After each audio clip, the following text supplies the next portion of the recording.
97 WABC.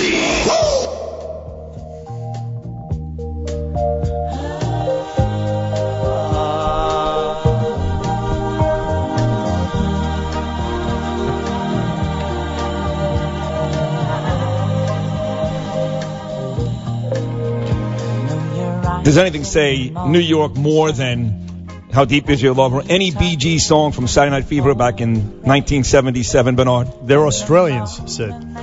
Yeah, that kind of sucks. Plus, half of them are dead, right? No, 75%, I believe. I think 3 out of 4 are dead. Andy's dead. Do I really? They're all dead. Am I like a turd in a punch bowl? Yeah, what's the matter with you? I don't know. Don't you see John Travolta's head back on the subway right now after his friend fell off the Verrazano Bridge? No, I'm not nostalgic like that. No, come on, let's go. Really? 2016, yo. Oh, get out of here. This is one of the greatest movies. Let me hear this part. Sing it, sing it. How deep is your love? I'll show you how deep it is, yo. You can't see John Travolta right now walking down the street in Bay Ridge with those boots on going to Lenny's Pizzeria? First of all, I hated the 70s. Really? The 70s was one of the worst decades in the history of this nation. That is silly.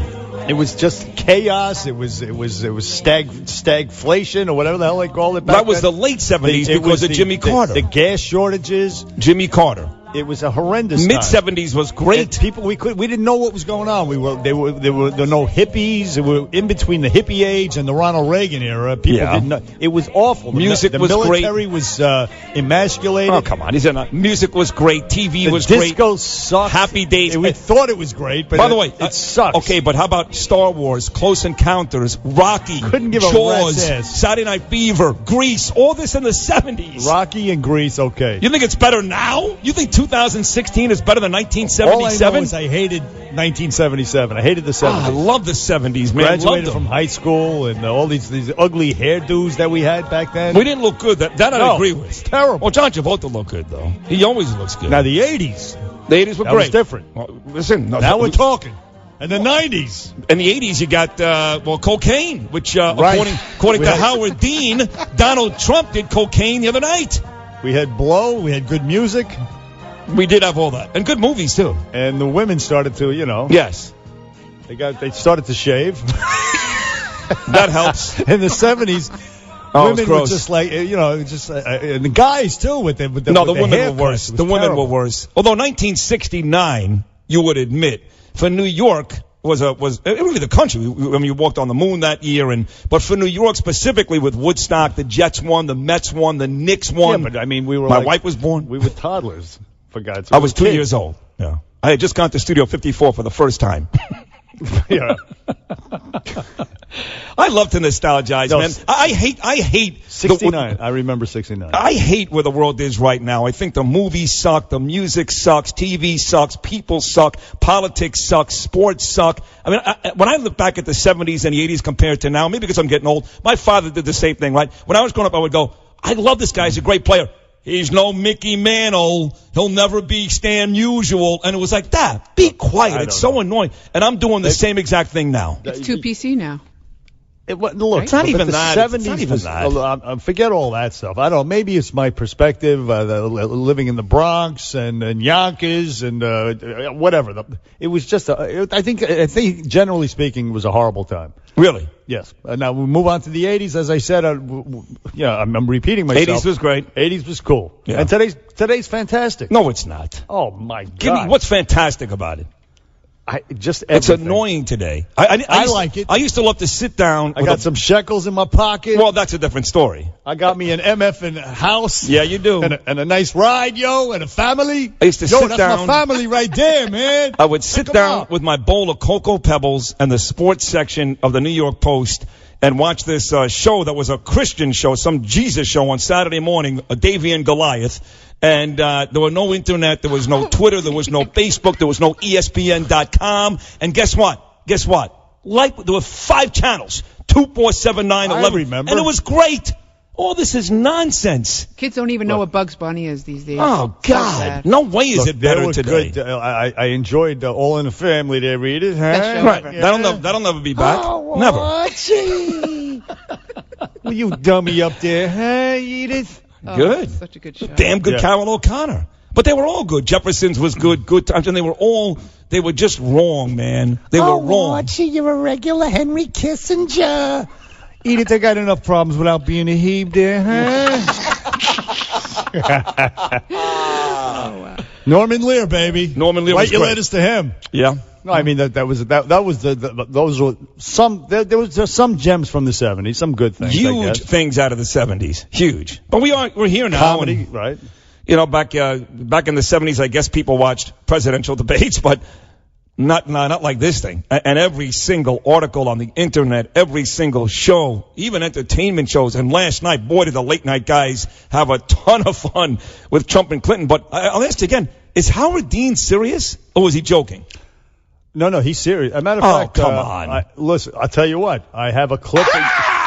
You go to my file from this morning. Go to my file and get that Howard Dean clip. That's silly. So, no, he's dead serious. He's a moron, but he's one of the guys on television. That's can't stand an him. understatement, but this is what he said. So following a bunch of sniffles, Governor Dean, you wrote on Twitter, notice Trump sniffing all the time. Coke user? Why did you go there? Well, you can't make a diagnosis over the television. I would never do that. But he has some interesting. That is actually a signature of people who use cocaine. I'm not suggesting that Trump does, but he sniffs during the presentation, which is something that users do.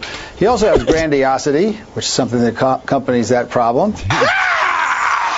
Unbelievable. Unhinged is what they are. Unhinged. I mean, he's a punk from way back. That guy, loser. But he's actually a medical doctor too. Isn't that scary? Is that right? Yeah. So maybe he can make that type of diagnosis. Of course, please. Donald Trump's never had a cup of coffee in his life. I know. I mean, just to say that comes from a place of desperation and hatred is where that comes from.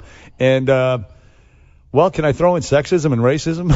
Throw it all in. Why not? It's a racist comment. Right. It just feels good to say. Now I know why people throw it around. That's a racist comment that he just made. That is racist, you racist son of a bitch. Get off the air. I thought he was kidding when I first saw it. I had no idea he was actually being serious because it's so silly. No, it was so silly. You have that, and of course, excuse me, sorry. That's quite all right. I'm sorry. This terrible tea that Flirty gave me because I'm sorry. You know, my kids started school, and every one of these little rotten bastards that go to school, they pick their nose, they don't wipe their ass good enough, and the kids come home with all kinds of colds and disease. Your kids are out of the house now. I got this, and I'm telling you, one of these snot-nosed kids, not my kids, your kids out there, got me sick. And what are you doing? But you're coming around here and you're giving me the old ghetto hug. I did. Hey, man, I love you. I licked your ear, and all I'm thinking about is I'm going to catch this crap from him, this shizzle that he has. Just like you did from these kids who are not wiping problems. I'm taking euthanasia. And speaking of which, never mind. I don't want to go into it. What? Listen, let me just say this. You just pulled a Donald Trump. I was going to say something nasty, but I'm too nice a guy. Maybe next time. It's true. I did. I pulled a Trump. And it wouldn't be the first time I pulled Trump or something like that. Listen, James Comey, he said something yesterday was very, very scary about how we should be really worried about the Middle East diaspora, especially within the next 2 to 5 years. He said it. I played the clip earlier. I have it. Maybe we'll play it later. But whatever. But the diaspora is a fancy word for the scattered population. I am part of the Irish diaspora. You would be, I guess, the Jewish diaspora. And he was talking about a different diaspora. I'll let you folks figure out which one. But in any case, it was very chilling. But that never came up at the debate the other night. But what did come up was Hillary Clinton brought up something from the 90s, which is now resonating, becoming the immediate obsession of the day to bash Trump over the head with. This is what she said at the debate Monday night. One of the worst things he said was about a woman in a beauty contest. He loves beauty contests, supporting them and hanging around them. And he called this woman Miss Piggy. Then he called her Miss Housekeeping because she was Latina. So now talking about this is 1997, a Miss Universe. When Trump bought the pageant, she was Miss Universe. And apparently, at the time, she while she held the crown, she was putting on some weight. And he said this back then. Take a listen. She weighed 118 pounds or 117 pounds, and she went up to 160 or 70. So this is somebody that likes to eat. This is just loaded with so many things. But one thing I would point out that this is 1997. Yeah. This is about the same exact time that her husband, Bill, was sexually molesting an intern in the White House. All right. So, I mean, why didn't Trump bring that up? That's a good question. He almost did. No, it's not a good question. It's because he's a moron. That's why. He should. Because he's a deer in the headlights. He listened to the 2 or 3 talking points that Bannon and Conway gave him, and he's not capable of thinking that quickly on his feet. And why is that relevant, you say? Because why is what Bill did relevant? Well, because in the intervening time that the allegations of this sexual molestation were going on, between then and the time they found the dress, Hillary Clinton was out there maligning the character of Lewinsky. Yes. Another bimbo eruption. True. So she was attacked, essentially which by the way, as you know, you keep saying that. That's great. Sounds really, really sweet and really, really good. But most wives, the husband cheats on the wife, and the wife, even though down deep she resents and wants to kill her effing husband, she hates that girl. Right. So what Hillary Clinton did with Lewinsky, you keep talking about how she's the victim, and it sounds great in a political race. 99.99% of women who get cheated on hate the other girl. Hate her. Absolutely. Victim or not. Understandably. So let's stop with the nonsense. But there was a pattern here. You're right to mention it. We could go into it. So anyway. Here's the best part of the story, though, that Machado, this is the best part of the story. This girl, Machado, in 1998 in Venezuela, allegedly, her ex-boyfriend killed somebody in Venezuela. She drove the getaway car, and after that, she actually threatened, allegedly, to kill the judge. That's right. I know. I actually was going to get to that. That's You're right about that. That's the best part of the story. Did Hillary Clinton did they do the vetting on this lady? Apparently not. And there's a connection. The person who she used to threaten the judge, there's a picture of Bill Clinton with that guy. So there's some connections going on here. It was Rafael Caldera. I guess he was the president or something of Venezuela at the time. Anyway, there's a picture of him. There's a connection going on. There is a connection. And if you don't want to make this girl a victim, after she's accused of all this, did you hear this most recently? She did an interview, and they said, well, wait a second. Were you involved, an accomplice in a murder? And her answer was, hey, listen, we're not all saints. What does that have to do with what's going on right now? Right. She didn't even say, of course not. I wouldn't do that. She said, we're not all saints. And then, this is cut 4. And then she said that what Trump did to her made her bulimic and anorexic. But listen to Megyn Kelly last night reading from the Washington Post, neither of which, Megyn or the Washington Post, like Trump. Take a listen. That person was a Miss Universe. This would be cut 10. Cut 10. The Washington Post from May 16th, 1997 reported this quote from you. I was anorexic and bulimic, but almost all of us are. When I was preparing for Miss Universe, it was an obsession for me to not gain weight. By the time I won, I was actually recovering. But the year leading to it, I didn't eat at all, and whatever I ate, I threw up. I weighed 116 pounds when I won. I was skeletal.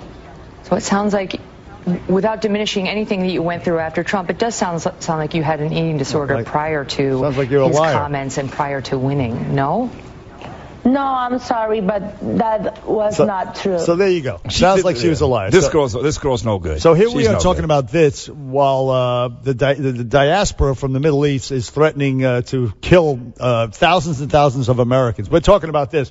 But the larger question, I guess, we could take it around to is this whole fat shaming thing, which is what Donald Trump allegedly did back in the 90s. And was it fat shaming if she's Miss Universe when she first wins the pageant? For example, Sunday Night Football. You have the ladies who sing the intro to Sunday Night Football. Yeah, Carrie Underwood. Lady. Carrie Underwood. Before that, it was Faith Hill. Right. You don't see them hiring Adele. No, they don't. Are they guilty of the same thing that Donald Trump is guilty of? Of course. And if let's say Erin Andrews on Dancing with the Stars, right? Let's say she started to she put on 50, 60 pounds. She'd be off the show. Okay, so what are we talking about here? Well, Adele's British, so it's the wrong football. Oh Listen, what we're talking about. How many? It's not. Did you have a head injury? It's how many have you had? My mom dropped me. Good Lord. 1-800-848-9222. What we're talking about is an obvious. I don't even want to say double standard. There is no doubt, and you've even said this, that, and women don't want to hear this, doesn't make me a chauvinist, but the way you look, if you're a good-looking woman, I don't care if you're a teacher, judge, actress, singer, if you're a good-looking woman, and don't tell me it holds the same for the men because it's not nearly as close. A good-looking woman absolutely has more opportunities than a woman who's exactly as smart as a good-looking one, but is not as good-looking. It ain't right, but it's the way of the world. That's the way it is. And I would also posit this. If Curtis Granderson, all of a sudden during the course of the season, put on 60 pounds, right, and he couldn't run the bases as quickly as he does now, or hit, or whatever. He'd be Mo Vaughn. Okay. Or Cecil Fielder. Right. And so what did Cecil Fielder do? He retired, or Cecil Fielder Jr. just retired because he had all these health problems. He was fat as a house. Yes. Don't you think Miss America has to sign something that says she won't gain weight to represent Miss America? Perhaps. But anyway, Trump's getting hammered. But let's say you or I developed a lisp. Right now. We've been talking like this all the time. Right. Do you think somebody would come and say, hey, listen, let me just say this. What's wrong with your voice? Can you fix that? Let me just say this. I've got a dear friend. We have a dear friend in the business who just got a 3-year contract extension from XM Sirius yesterday to continue his work on it. There you go. So that may be a bad example because Christopher Russo continues to make millions of dollars. You people with speech impediments and head wounds out there, you can have a future in broadcasting. XM Sirius. 1-800-848-9222. Bernie and Sid back after this. Successful. 77 WABC.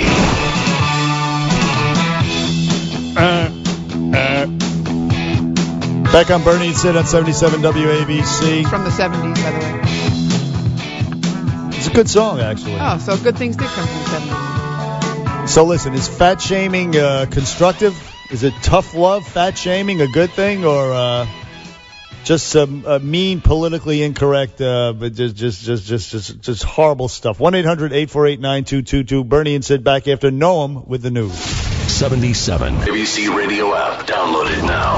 Upload the BS. 77 WABC.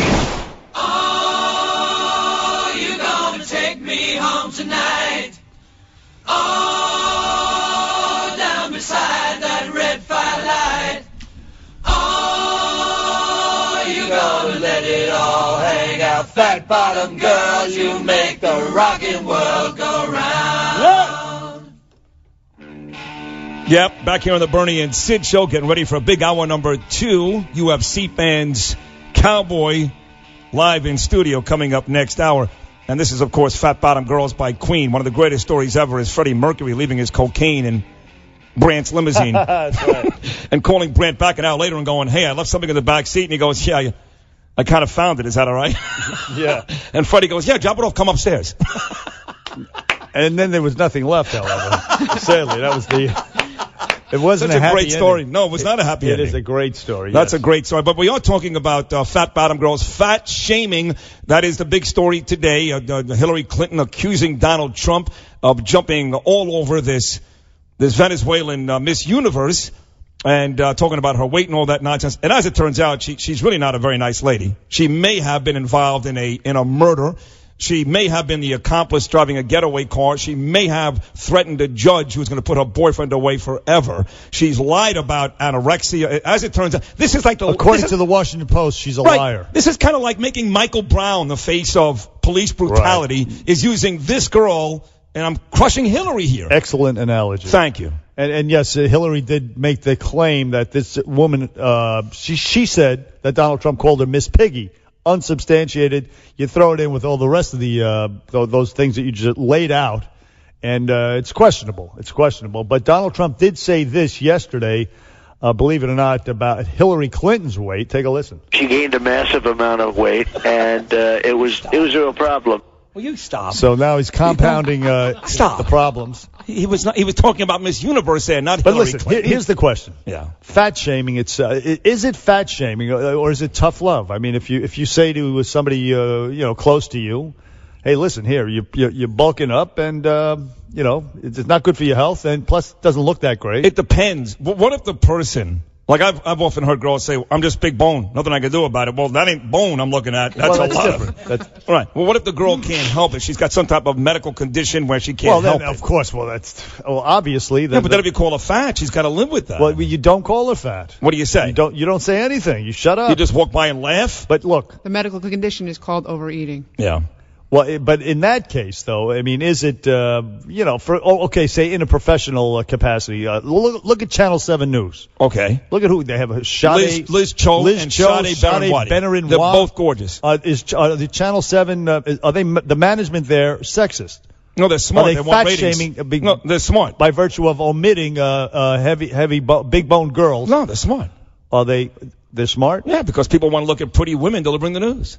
Well, what do you think? Roger Ailes made all his money. It's the same thing at Fox News. You mean? I'm smart and I want respect. Abby Huntsman and Kimberly Guilfoyle? Right. You mean they're there? But you actually got upset with me a couple of months ago. I would never get Yes, upset. Yes, you did. Not really upset. We love each other. But, Erin Burnett, CNN. Pretty girl. Yeah. But she's been putting on some weight. So I tweeted one day, Erin Burnett is starting to look like Connie Wilson. And you're like, oh, you can't say that. You can't. But wait a second. I'm trying to help her out. She's a pretty girl. She started to look like Connie Wilson. No? You know, with all the going to the tanning salons, you're starting to look like Flip Wilson. I got to tell you. I haven't gone to a tanning salon in like 9 months. Let's go to Billy from Manhattan. Billy, around with Bernie and Sid on WABC. Good morning, Billy. Hey, guys. Listen, fat shaming is a positive thing. We need a lot more of it in this country. I mean, being fat is not a race or a religion like people think. Like if you say something about someone being fat, it's like an anti-Semitic slur or something like that. It's not the case at all. I mean, you should. If it's up to me, I would take people like your friend Steven Sciarappa and make them stand in the window of Macy's naked with a sign around. Not a bad idea. And I'm a fat, lazy slob. Yeah. That's what I would do. Except he's not lazy at all, and he's not a slob. But I hear what you're saying, Billy. Thank you. He is. No, I met him. Get out of here. He's a great guy. He's actually a very handsome guy. And he wears the weight well. Yeah. Some people do, some people don't. He does. Some people actually look better, heavier. When I see guys, listen, Al Sharpton's not a good-looking guy, never was. But I have to admit, he looked better when he was fat. Oh, he looks like, right now, like an uncircumcised penis from the neck up. He looks horrible. The other guy is Al Roker. He looks weird. Put some weight back on. Right, yeah. And, fat guys look better fat. Who else? I would just say our friend here, Frank Caliendo. Yes. I liked him better fat. He looks a little weird now. You're right about that. He's got a huge head. And meanwhile, he should be fat. We came to know him as a fat, funny guy. But this is where you're being sexist. You don't want to hear it, but you've given me 3 examples, and I agree with all 3. We're in lockstep. I agree with all 3 of guys who look better fat. You will never be able to tell me one woman who looks better fat. Not one, can you? Rosie O'Donnell looked a lot better when she was fat. Rosie O'Donnell was always fat. Roseanne Barr looked better when she was really fat. How about, what's her name from American Idol? Kelly Clarkson. Oh, she looks gross when she's fat. I think she looks hot. You do? Yeah, I think that too. I think she looks good. You don't. With a little junk in the trunk. I'm down with that. A little bit is fine. She was pregnant. She never took that weight off. Yeah. But it's funny though. Like for example, all these liberal media outlets. I mentioned Channel 7, and I mentioned before Sunday Night Football. Right. They have these hot, slender babes. Fox News. And these are the people that are going to hammer Trump over the head. Over this, they're going to obsess over this Venezuelan Miss Universe. Yeah. But they don't hire Kelly Clarkson to sing the intro to Sunday Night Football. But it's Carrie Underwood or it's Faith But Hill. It is a little dangerous because as the father of a 12-year-old girl who's in great shape, Ava, she plays tennis. She's in wonderful shape. It's not like Donald Trump. But it is somewhat dangerous in that some of these kids, knowing what you're talking about is true, they know it's true, in an effort to keep the weight off.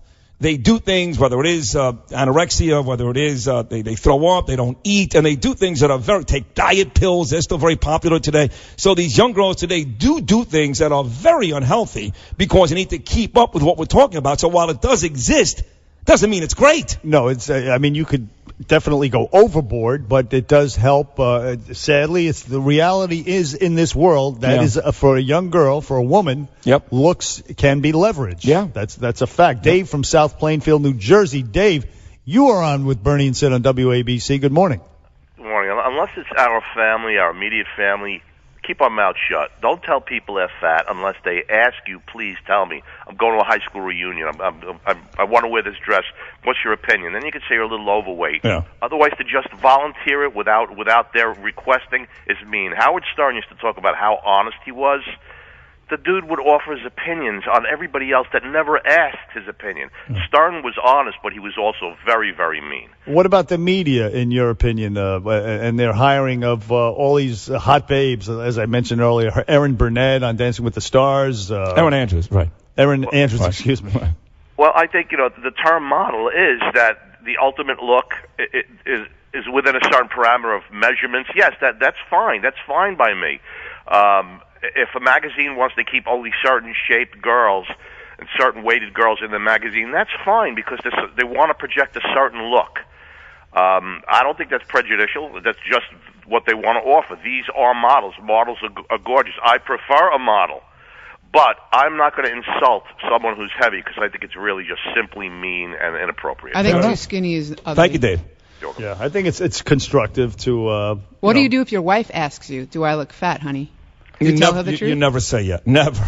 Exactly. Never. Thank God I don't have to worry about that, but I would imagine you'd say never. You snatch the bag of chips out of her hand. You say, bitch, what the hell are you talking about? See, that's like Manzia Sopranos. Remember, he was on with Imus quite a bit. He was the crime boss in New York. Gandolfini was New Jersey. He was New York. Remember he caught his wife a couple of times eating candy bars and snacking downstairs in the basement? Yes. Vinny Kiritola. What was his name? Johnny Sachs. Johnny Sachs. And his wife was like putting away... Singular. Sack, yeah. Chip, I always make things plural. Rumbles, Sacks. But she was putting away chips and chocolate bars. Remember that? Yes, of course. But he did fat shame her. But she felt horrible. I guess it depends on your motivation, right? Well, what did he care? He had gobas all over the place. Why be mean to her?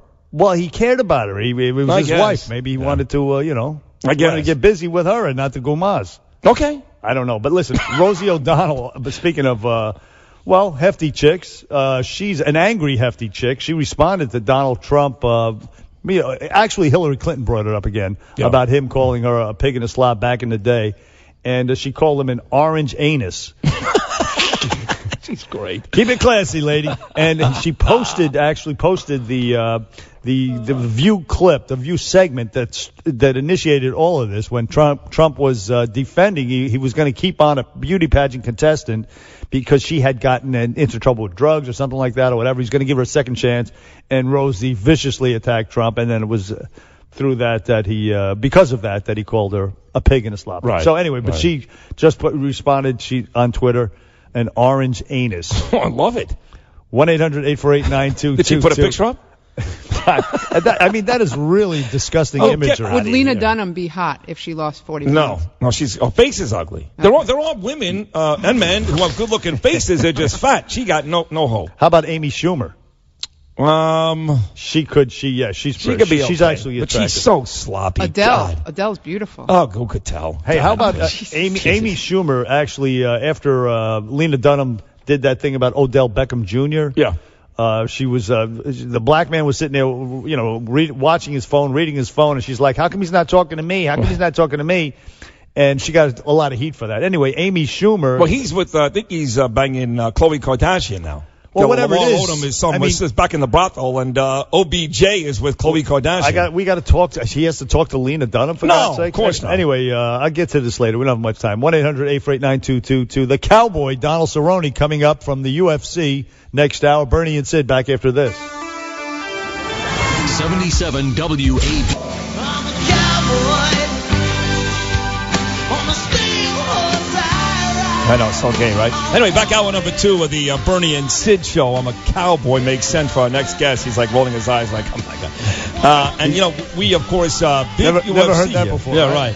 Dana White, in fact, just stopped by yesterday, and after an hour of talking about Donald Trump and Hillary Clinton and fat shaming and all that good stuff, we are graced with the presence of the number 7 UFC welterweight contender, guy that's been kicking ass between extreme cage fighting and UFC for many, many years now. He is the Cowboy, Donald Cerrone. Good morning, Cowboy. How are you? I'm doing good. Let me ask you a question. How does a guy from Denver, Colorado, become a cowboy? Like, how's that happen? Obviously, never been out to Colorado, huh? No, Denver's kind of like Lodo's. Not a lot of cowboys. It's not the south side of Chicago. No, I understand that, but Denver doesn't seem to me like a cowboy town. Maybe other parts of Colorado. I grew up in Colorado Springs, but I don't know. Okay. I don't know. I just a lot of cowboys in Denver. No, not so many, but tell me, just the way I lay. Good life for me. So. So listen, you are a tough guy. I got to tell you that straight out of the box. You're going to be fighting November 12th, the first UFC 205 down at Madison Square Garden, the first time in New York State. It's going to be unbelievable. It's going to be huge. Huge. You are on the undercard fighting a guy named Kelvin. No, I'm on the main card. You're on the main card? Yeah. What Come the hell? on. I have it right here. Let's see. You got Tyrone Woodley and Eddie Alvarez and Conor McGregor on the title fight. Whatever. Yeah. I'm not going to argue with Cowboy. No, you're right. You're good. Okay, you're good. so you're fighting this dude, Kevin Gastelum. Yes. But you're a bad dude. You fight about a lot. You're a prolific fighter. They say you fight about 4 times a year. 4 to 5 try, yeah. And you're a tough guy. I almost don't even recognize you, I think, with the beard and the hat. I'm doing a Western movie back home. So is that right? Yeah, That's but awesome. they're making me grow it out. So, yeah. Is this your first? Are you going to acting as well as this? Your first movie? It's my first one I've ever done. Yeah, I'm taking to it, though. I like it. It's a good time. Oh, yeah. Listen, you get paid a lot of money to get your ass kicked. Yeah, no kidding. And Nate Diaz is going to punch you in the face on a movie set. So now you actually did fight Nate Diaz one time. And, I did. Sadly, I think you lost in the decision, I lost, right? Yeah, that was a couple of years, 4 years ago. But you won an award for that. That fight was so good. Both of you guys were so courageous that both of you guys were honored after the bout. Yeah, I think I set a record for the most unanswered punches to my face in that fight. It was pretty good. Nate Diaz, for those of you who don't know, was the guy who fought Conor McGregor twice. Beat him twice. You think he beat him the second time? Yeah, absolutely. Wow. Yeah. How do you like what's that? funny? Most guys that come in here, we have, Rumble comes in here, Frankie Edgar, we have Dana White, and most of the guys that come in here, they hate Conor McGregor. So anytime they could take because they think he tries to monopolize his smart, they think he's a dick. So anytime somebody could take a shot at Conor, they do. I'm surprised to hear you say that you're a Conor guy. Then I guess. No. He said he thinks Conor lost. Nate won a boss. So you remain consistent with the rest of the guys here. Why is that? Why do all you guys hate him? Well, I don't think I have to hate him just to say that he lost the fight. I mean, no, but we can extrapolate from that you don't like him. You don't like him, right? Well, what's the problem? You're not down with him. No, what's the issue? He's not one of the fellas, that's for damn sure. See that? No, he's not. I guess he's not liked, but he's sucking up a lot of attention. But Dana White told us yesterday he's brought a lot of attention to the sport. Sure. And essentially, Dana White said yesterday that the guys like in Rumble Johnson took a shot at him and Nate Diaz after the last fight. He said, "I don't have to run my mouth and this, that, the other. I get in the octagon and I do my thing." That does all the talking. So even Rumble Johnson took a shot at him. But Dana White said, "Listen, man, you guys should be thanking Conor McGregor for the attention he does bring to the sport." You don't agree with that? That's okay. Listen, I don't want to put you on the spot, man. Listen, it's all good. It's all. Let me just say this: you're one of the toughest guys in the world on the planet. I've seen you fight. You're amazing. You're unbelievable. Now, do you at this point? Do you get nervous going into the octagon with some of these? Oh yeah, every time. Definitely nervous. It's your job, millions of people are watching. Until you get hit once, right? Then it's like, then you're ready to kill. Yeah, right. That's all that matters, exactly. Yeah. And what do you, let's give me, when you're in the octagon, you hear, you have your, so were you the type of kid, because you went from Extreme Cage to UFC, that you must have had a lot of fights as a kid. You had to, You had to, yeah. Absolutely. So do you remember how old you were your first fight? And I would imagine you walked away the winner, right? You must have kicked some little kid's ass. No, I was a little tiny guy. I used to get beat up all the time. Really? Yeah, oh yeah. I've had my fair share of getting my ass whipped. So that's why, now you have kind of a chip on you. So you No, not a chip. I still fought just as hard then. The guys were a lot bigger. Oh, really? So do you remember the first time you actually got the best of somebody, the better of somebody? You're like, you know what? I'm going to kick some ass the rest of my life. Usually most of the fights end up me getting the better of them because I just wouldn't stop. I just keep coming. You got that crazy look, Paul. Like, it don't matter. I can hit you with a chair. I can hit you. You're going to keep going, right? That's how I always was. So, Which is right, exactly. So they beat me up until they got tired or couldn't do it anymore. They got tired. That's funny. You got to take over. You're like, come on, keep going. So listen, here's my thing. I love this sport because of it's just so raw, the brutality of it. I love it. I mean, I don't know how you guys do it. It's almost like no holds barred kind of anything goes sport. I know there are some rules. You can't headbutt. You can't knee a guy when he's down in the head at least.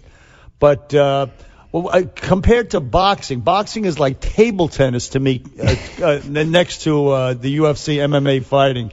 What do you think about boxing? It's yesterday's sport, no? Yeah, I think you're right. It's yesterday's sport, but I mean, it's still a sport. You know, it's still around. It's one of the older sports. You know, but you have respect for it. Absolutely. You know, MMA is just the new beast, man. It's come up. It's just crazy. On the flip side, I've always been a monster boxing fan my whole life. I still am. I work with HBO for all the major fights, and I was not a UFC guy. Yeah. Only recently, in getting to know a lot of you guys, coming up here watching the fights, I am starting to come around. Sure. So I'm a guy that loves boxing, but certainly respects how tough you guys are. Right. And, I mean, you guys are the ultimate gladiators. I'll admit that. Sure. And it's really a brutal sport, man. I mean, brutal. No? Oh, absolutely. Very brutal. When you're in a fight, like the fight against Diaz, for example, how long do you have to go before you start to feel, I don't know, better? Like where everything doesn't hurt? Weeks? Months? No, a couple days. That's it. You're fine. Yeah, nothing a cold Budweiser can't fix. I think a couple of them sometimes. Sometimes you need a six-pack, but it just all depends on how bad the fight was. You were this close to fighting ruthless Robbie Lawler, who is another just, and I don't use the word animal, pejoratively. I use it to describe just a tough guy. That's what I'm trying to say. So you came this close. I saw him fight this guy, Ryan McDonald, I think it's from Canada. Yeah, Roy McDonald. McDonald. Busted up his nose, busted his face, and until the fifth round, I think it was 5 rounds. And the kid went down. It was just... I mean, the threshold for pain that you guys have. No, it's the same as you.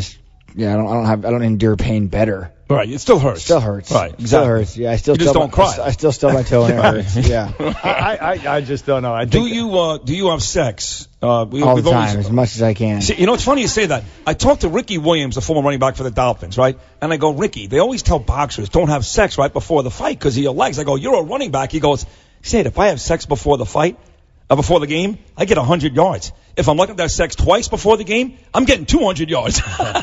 So it's kind of the same. And if I score a bunch of touchdowns, I'll get in sex way after. So you're okay with there's no such thing as no sex before? Hell no. Hell no. Hell no. So it's on the Bernie and Sid show. They just did that just to keep the guys focused. You know what I mean? Right. Discipline. Right. But it's nonsense. We are talking to the Cowboy, Donald Cerrone. He's welterweight in the UFC, a bad, tough dude. He's going to be fighting on the main card November 12th at Madison Square Garden, right downstairs. The first time UFC comes to New York State. And so let me, your welterweight in boxing is the 140s, but in the UFC, 170s. It's in the 170s. So, but naturally, though, you weigh what, in the 180s or 90s? Because you come down a lot just to fight. Correct. That's a grueling thing to do, to have to lose weight, 15 pounds approximately. It used to be that. Now it's, when I start getting down to fight weight, it's only 4 or 5 pounds, 6 pounds. So we're all right. Now they've moved up a weight class. But when I was at 55, 20, 25 pounds. It was brutal. And what do you go in a steam room? You stop eating for a while? A lot of pre-fight sex. See, I told you. That's what it is. I told you. No doubt. Yeah. And then just work it off.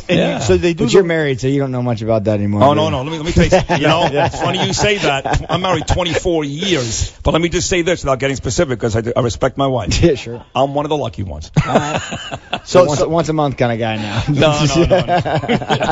You're funny.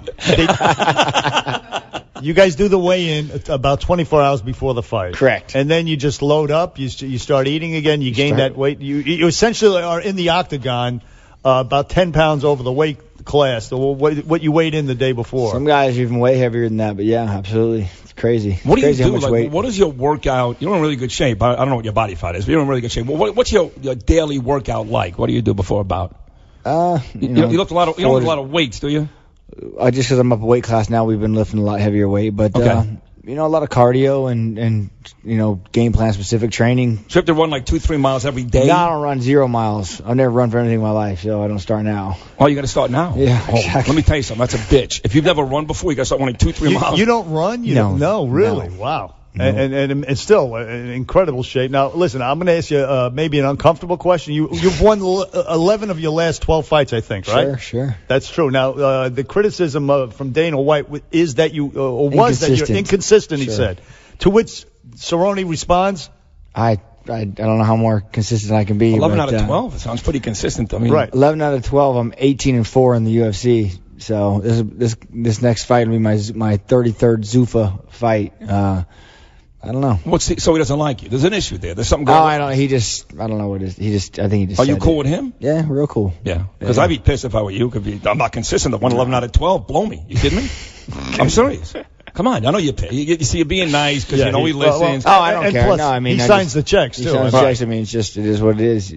I don't know. All right, so listen, so you're going to go in there, and you're going to win this time around and get bigger bucks. That's what's going to happen. That's bottom line. I'm on bigger bucks now, yeah, so we're good. You're going to let your feet and your fists do the talking. What are you getting, about $5 million, but it's fine? Oh, I wish. I wish. Now, listen, Dana... I would have sex with a man on live TV for $5 million. Crash, what do you do November 8th? But who'd pay, though? That's the question. Now, let me ask, the Dana White in here yesterday. Everybody's talking about politics. You want to wade into those waters? Dana White spoke at the Republican National Convention on behalf of Donald Trump. I'm a blue-collar cowboy, man. I'm Republican all the way. My man! So. Yeah! So you're Make America Great Again guy. I mean, unfortunately, Trump's the donkey we got to deal with, but, yeah, as long as a Republican. Anybody but Hillary. They're not going to take my guns away. That's for damn sure. So. No way. She's not taking your guns away, bro. Yeah, she's going to try. She's going to try. She's going to try to take away if you've got, assault weapons and AR-15s, those types of things. No. She may try to take those away. She wants to take your balls away. She wants to emasculate men in this nation. That's what she wants to do. By taking away your guns partially. Sure. So that ain't happening. Hardly an enthusiastic endorsement by Cowboy for Donald Trump. But I'll take it. Listen, Donald Cerrone, you're a tough guy, a great guy. You fought your friend Benson Henderson, by the way. I watched that fight, and you beat him.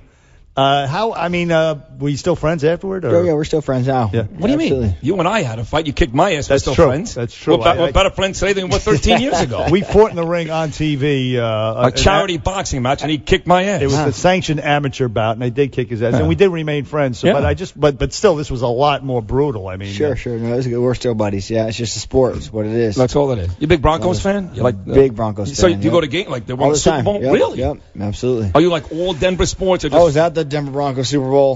Wow. When they lost the Seahawks too.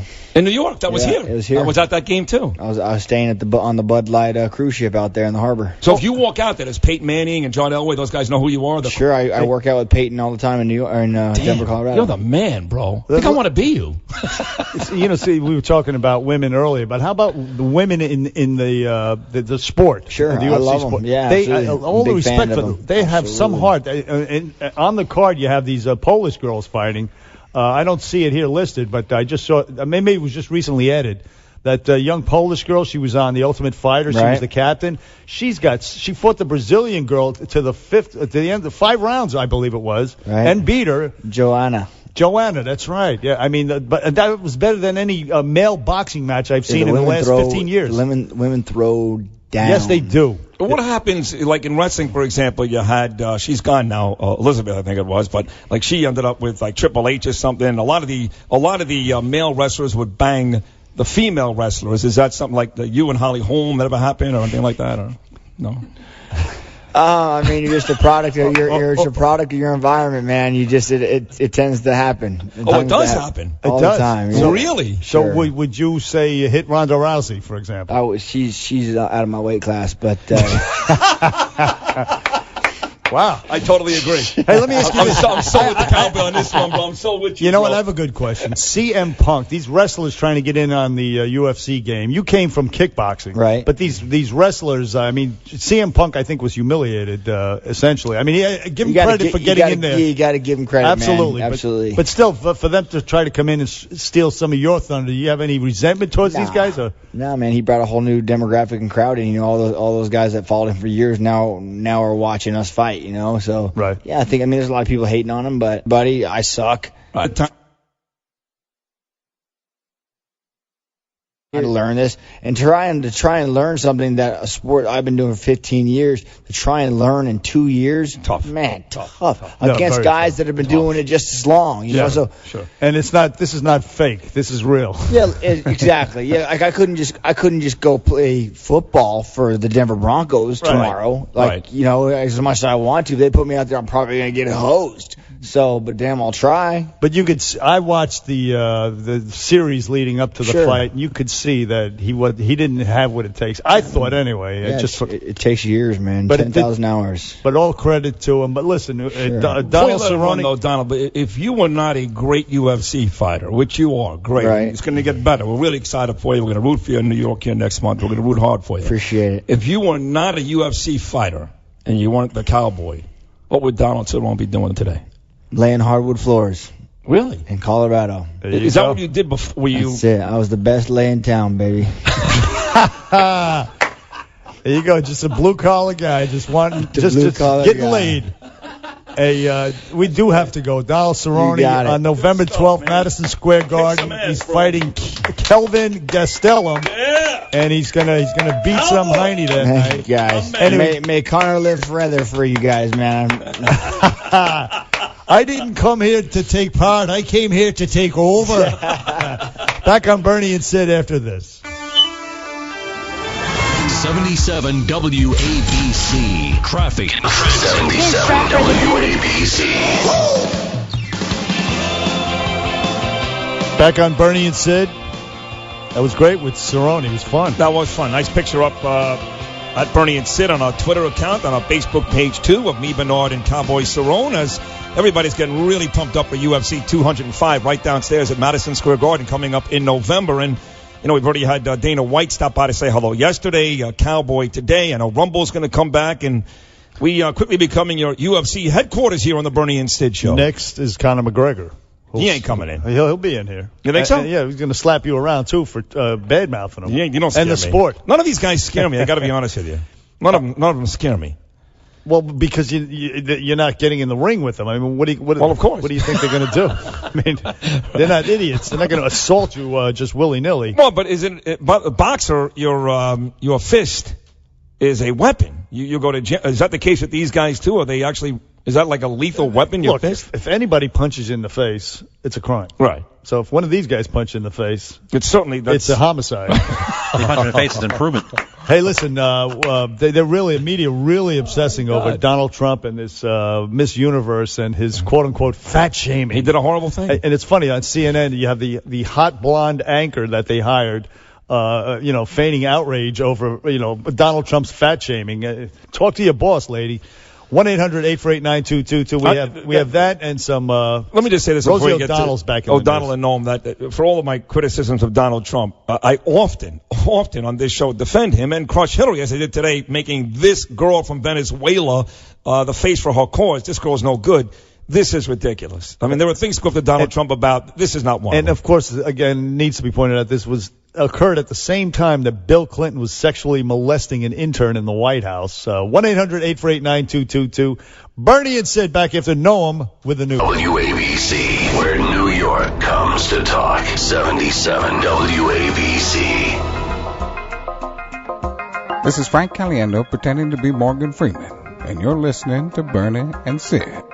One of the worst things he said was about a woman in a beauty contest. He loves beauty contests, supporting them and hanging around them. And he called this woman Miss Piggy. Then he called her Miss Housekeeping because she was Latina. They will not all die on the battlefield in Syria and Iraq. There will be a terrorist diaspora sometime in the next 2 to 5 years like we've never seen before. We must prepare ourselves and our allies, especially in Western Europe, to confront that threat. Back on the Bernie and Sid Show on 77 WABC, the contrast. I'm flabbergasted that at that debate the other night, something Donald Trump said in 1997 that it turns out it's apocryphal. It didn't really happen. It's unsubstantiated, about the weight of a beauty pageant winner. This was the big topic and CNN's obsessing over this right now, and yet you heard James Comey with that dire warning about what's going to happen terror-wise in this country, and because, the diaspora of the migrants leaving the Middle East, because of the failed fight against ISIS, the fact that they Obama and Hillary allowed ISIS to fester and grow and cause this mass migration into Europe and coming to the United States. She's going to bring in refugees. Never came up at the debate. No. And CNN is obsessing over the Venezuelan beauty pageant contestant and Donald Trump's fat shaming. All of which occurred, by the way, while Bill Clinton was putting a cigar in an intern's private parts. And she's obsessing over this. They're obsessing over that. She's obsessing over it. But they're obsessing over what it. What a bunch of morons Which we are. I agree is ridiculous. She's obsessing over it because it works for her, Bernard. And when Donald Trump had the opportunity, this is his fault, okay? Forget about CNN. Forget about everybody else because we know they're a bunch of clowns. He had the opportunity time and time again on Monday night to evoke some of these important policies, to bring something substantial up. And instead, he fought with her about his tax returns. Yeah. He fought with her about the birther issue. This is on Donald. And by the way, it's also on the cowardly Lester Holt. But we know that he was unfair. We know he was biased. But if Donald Trump knows going in that Lester Holt is a coward, and he is, and he's unfair and biased, Donald Trump, the onus is on Donald to make sure he gets his point across. Even his own aides came out today and said they were frustrated with Donald's performance. They have come out today and admitted. And I said it myself yesterday in the face of other people saying, "Oh, I think he won." Although the online polls show that most of them show that he won. That means nothing. It means nothing. But you say, okay, so all Trump's fans flock to these online polls, right? But then why? And when he speaks and when he's on the road, they all come out. That goes to the enthusiasm for him. And why don't they do the same for her? Because nobody's enthusiastic. Maybe it's very telling. Maybe, but I don't need to be enthusiastic to vote to pull a lever. And it wasn't just Drudge. It was Time Magazine. It was CNBC. A bunch. Not exactly right-wing outlets themselves, but the fact that this is the thing. Donald Trump said his beauty pageant winner was overweight. Please. I mean, and listen. By the way, this is coming from on CNN. They have there's this hot little blonde little news bunny there who was hired probably because of her looks. At the expense of some probably heavier chick or something like that. I agree. Or not as attractive chick. She's the one that she's part of the problem. She's harping on it as well, oblivious to the irony that's readily apparent to all of us. Jim Colby also spoke today, by the way, grilled once again today about why he let some of the Clinton aides off the hook. So there's some really important stuff going on here. The question becomes, if you're Donald Trump, and I don't care what the online polls say, you stunk it up on Monday. Without a doubt. You know it. You listen, he owes it to us to do a better job, to be better prepared. But the question is... And he will be. But maybe, we'll see. Because it's not only about him, it's about her too. And she is just so much better than anybody else he's faced, all 16 of those folks that he vanquished last year, that it's not just up to him. She may have to have a bad night too. We'll see. The question is, if you're him, do you get in the mud with this stuff? Just stay out of it. Let CNN do their thing. Let MSNBC do their thing. Don't hop in and try to defend. Just stay out of it. Even Rudy Giuliani made the point that Trump, he left stuff on the table. Listen, of course. Listen to what he said. I sure would have talked about what she did to Monica Lewinsky. What that woman standing there did to Monica Lewinsky. Trying to paint her as an insane young woman. When in fact, Monica Lewinsky was an intern. President of the United States, her husband, disgraced this country with what he did in the Oval Office. And she didn't just stand by him. She attacked Monica Lewinsky. And after being married to Bill Clinton for 20 years, if you didn't know the moment Monica Lewinsky said that Bill Clinton violated her, that she was telling the truth, then you're too stupid to be president.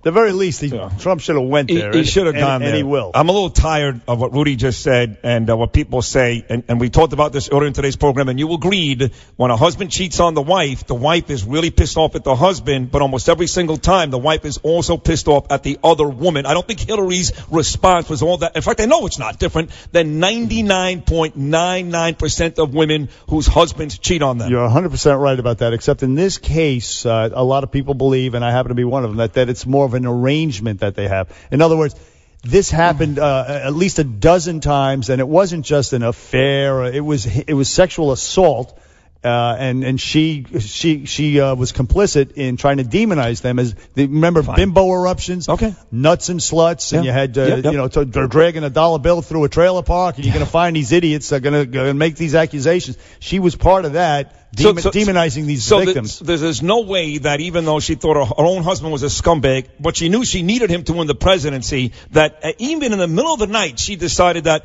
he's still my husband, he's still Chelsea's father, he's the grandfather of my There's no way, because I keep hearing the same thing about Huma Abedin and Anthony Weiner. Oh, it's just as much her fault because that was a business arrangement. So there's no way that after having a child with this guy that maybe she actually cared a little? It's possible. It's possible, but I doubt it. Okay. I doubt it a lot. You know who, by the way, who impressed me, speaking of women, is Jill Stein. I saw her on New York 1 with Errol Lewis. That is a smart, woman. Yes. A fearless woman who, by the way, did not ride her husband's coattails to get to where she is, wherever she is. I don't know whether she's running for president. 1%. But she's still, that is an impressive, courageous woman who, anyway, I thought I'd mention that. Rick from Mount Vernon, even though I disagree with a lot of foreign policy-wise, I agree with a lot of what she says. Right. But the rest of the stuff is kind of wacky. But Rick from Mount Vernon, you're on with Bernie and Sid on WABC. Good morning, Rick. Yeah, how you boys doing? It's nice to meet you out at Ramsey. Hey, it was a pleasure, my brother. It was a lot of fun. You're a couple of knuckleheads, but you're all right. You know me. Let me tell you something. I want to go on a record right away. I got no problem with good-looking fat broads. I'm telling you right now. That's right, I got no problem whatsoever. I don't know what Donald's problem is, but I got no problem. Tons of fun, baby. That's what I'm saying. That's it, brother. All right, listen, it's a free country, right? It's what make the world go. Fat bottom girls.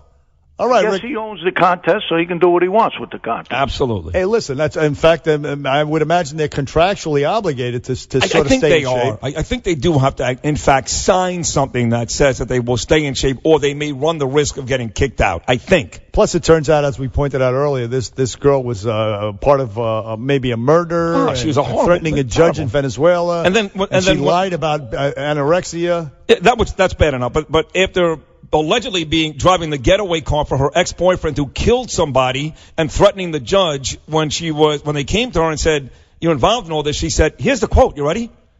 "None of us are saints. Let's move on." Are you kidding me? She's probably just hungry. That's why Hillary admired her. She's like, again, I got to crush Hillary here, whether I like her or not. I don't like her, whether I'm endorsing her or not. This is Michael Brown all over again. Don't make this girl the base for your cause. A girl that was, in all likelihood, involved in a homicide. She's like the Tanya Harding of Venezuela, right? And you're going to put her out there and say, "Oh, look what Trump did to her." Well, but Bernie had said we have to take a break. We're coming right back. Back on Bernie and Sid tomorrow. Comedian Gilbert Gottfried. He's great. He is hysterical, and he'll be great, even better, live in studio with you and I. Tomorrow, Curtis and Kubi up next, folks. Here.